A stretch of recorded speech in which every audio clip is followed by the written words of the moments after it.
حکومت کا 27ویں آئینی ترمیم 14 نومبر تک دونوں ایوانوں سے منظور کرانے کا فیصلہ۔ ذرائع کے مطابق اسپیکر قومی اسمبلی کی زیر صدارت ہاؤس بزنس ایڈوائزری کمیٹی میں طے پایا کہ ترمیم پہلے سینٹ سے منظور کرائی جائے۔ ترمیم کی منظوری یقینی بنانے کے لیے وزیر اعظم شہباز شریف نے وفاقی وزراء اور ارکان پارلیمنٹ کے غیر ملکی دورے منسوخ کر دیے۔ سینٹ میں ترمیم کی منظوری کے لیے 64 ووٹ درکار ہیں۔ 61 رکنی حکومتی اتحاد کو JUI یا ANP کے 3 اراکین کی حمایت درکار ہوگی۔ قومی اسمبلی میں ترمیم کی منظوری کے لیے 224 ووٹ درکار ہیں۔ ذرائع کا کہنا ہے کہ قومی اسمبلی میں حکومت کو 237 ارکان کی حمایت حاصل ہے، جن میں نون لیگ کے 125، پیپلز پارٹی کے 74، MQM کے 22 ارکان شامل ہیں۔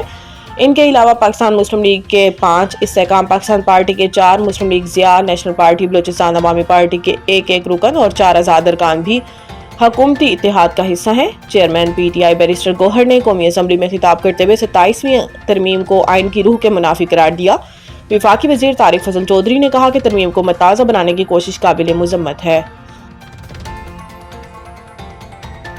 کشمیری مسلمان آج یوم شہداء جموں منا رہے ہیں۔ ڈوگرا فوج نے 6 نومبر 1947 کو جموں، کٹھوا، ادھمپور اور ریاسی کے اضلاع میں ظلم و سفاکیت سے کشمیری مسلمانوں کی نسل کشی کی۔ یہ واقعہ اس وقت کا ہے جب کثیر تعداد میں کشمیری مسلمان پاکستان کی جانب نقل مکانی کرنے کے لیے جمع ہوئے تھے۔ قتل عام سے قبل ڈوگرا فوج کے مسلمان سپاہیوں کو برطرف کیا گیا اور مسلمانوں کی برطرفی کے بعد جموں کینٹ کا کمانڈر ہندو افسر لگا دیا گیا۔ جابرانہ قتل عام میں ڈوگرا فوج کے ساتھ راشٹریہ سیوک سنگھ بھی شامل تھی۔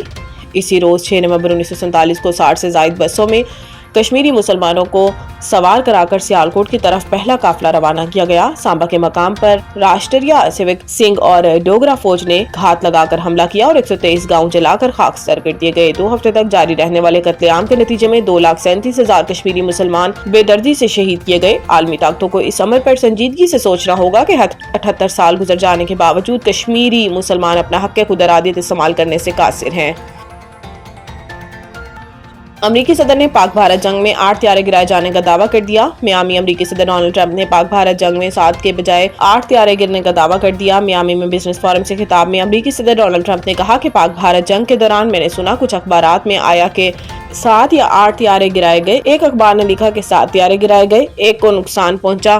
کسی اخبار کا نام نہیں لوں گا، زیادہ تر جھوٹی خبریں دیتے ہیں۔ ٹرمپ نے کہا کہ مگر حقیقت میں پاک بھارت جنگ کے دوران 8 طیارے گرائے گئے۔ امریکی صدر نے ایک بار پھر جنگ رکوانے کا کریڈٹ لیتے ہوئے کہا کہ دونوں ایٹمی ممالک کی جنگ ٹیرف کی مدد سے روکی۔ واضح رہے کہ اس سے قبل امریکی صدر متعدد پلیٹ فارمز پر پاک بھارت جنگ میں 7 طیارے گرائے جانے کا ذکر کر چکے ہیں۔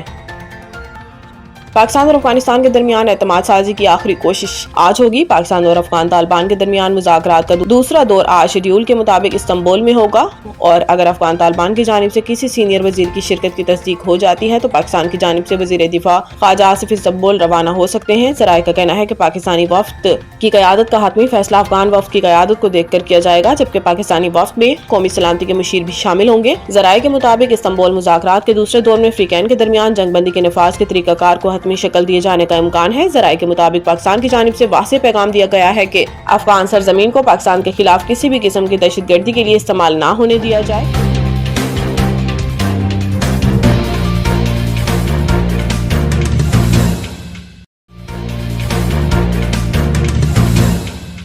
معروف قانون دان ناصر ملک ایڈوکیٹ کے قتل میں نامزد ملزمان آزاد گھوم رہے ہیں۔ مقتول وکیل کے اہل خانہ حصول انصاف کے لیے دربدر کی ٹھوکریں کھانے پر مجبور۔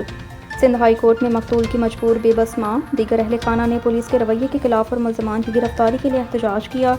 اس موقع پر کراچی بار کے صدر جو ایکیوز سائڈ ہے اس میں انہوں نے کہا کہ ان کو کچھ ڈاکومنٹس کورٹ میں پروڈیوس کر دیں، تو نیکسٹ ڈیٹ پہ انشاءاللہ دیکھتے ہیں۔ اللہ تعالیٰ خیر کرے۔ دیکھیں، ہمارے ناصر ملک تنولی صاحب ہیں، ان کا انتناک دن دہاڑے مرڈر کر دیا گیا، دشمنی کی بینچ چڑھ گیا، اور آج یہ بیل لگائی ہوئی تھی۔ جو ملزمان تو اریسٹ ہو گئے ہیں، آج تیسری چوتھی ڈیٹ ہے۔ اس تیسری چوتھی ڈیٹ کی بنیاد کے اوپر ہم نے جو ہے نا یہاں پہ پیش ہوئے، تو اس میں کچھ ڈاکومنٹس وغیرہ سبمٹ کرنے تھے۔ آئی او سے ریلیٹڈ جو ریکارڈ تھا جس میں آئی او نے جو کارروائی کی تھی، تو جج صاحب سے ہم نے التماس کی کہ کائنڈلی ہمیں ٹائم دے دیا جائے کہ تاکہ ہم وہ ڈاکومنٹ جو ہے نا ریکارڈ پہ لے کے آئیں۔ تو جج صاحب نے جو ہے نا اس کے اندر پھر ڈیٹ دے دی ہے، اور 20 تاریخ ہے اس نومبر کی، تو انشاءاللہ العزیز پھر نیکسٹ ڈیٹ پہ اس ہیئرنگ پہ فردر ہم اس کو کریں گے۔ معروف قانون دان ڈاکٹر خالد ایڈوکیٹ نے بتایا کہ ناصر احمد ایڈوکیٹ کا قتل ہوا